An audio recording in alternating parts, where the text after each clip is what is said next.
തിരക്ക് പിടിച്ച പ്രവാസ ജീവിതത്തിനിടയിൽ വീണ് കിട്ടുന്ന ഇടവേളകളിലും ഓണം കളറാക്കുന്നവരാണ് പ്രവാസികൾ. അതിന് ചുക്കാൻ പിടിക്കുന്ന ബഹ്റൈനിലെ ഏറ്റവും വലിയ കൂട്ടായ്മയാണ് ബഹ്റൈൻ കേരളീയ സമാജം.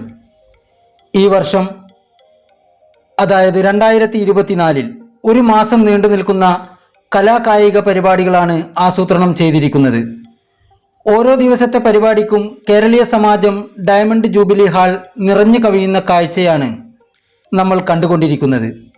ഈ വർഷം 2024 അത് ഒപ്പിയെടുക്കാനുള്ള അവസരം പഞ്ചായത്ത് വാർത്താ ഗ്രൂപ്പിനും ലഭിച്ചു. തിരുവോണ ദിവസം പരിപാടി ഉദ്ഘാടനം ചെയ്ത കേരളത്തിന്റെ ട്രാൻസ്പോർട്ട് വകുപ്പ് മന്ത്രി KB ഗണേഷ് കുമാറാണ്.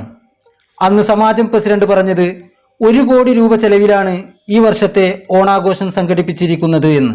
ഒരുപക്ഷെ ലോകത്തിലെ തന്നെ ഏറ്റവും വലിയ പ്രവാസി ഓണാഘോഷം ഇവിടെയാണ് നടക്കുന്നത് എന്ന് നമുക്ക് സമ്മതിക്കേണ്ടി വരും. കഴിഞ്ഞ ദിവസം നടന്ന പൂക്കള മത്സരത്തിൽ ഇത് പൂക്കളമാണോ, ഏതെങ്കിലും 3D രൂപത്തിലുള്ള ചിത്രങ്ങളാണോ ഇവയെല്ലാം എന്നുവരെ വിധികർത്താക്കൾ സംശയിച്ചു നിന്നു.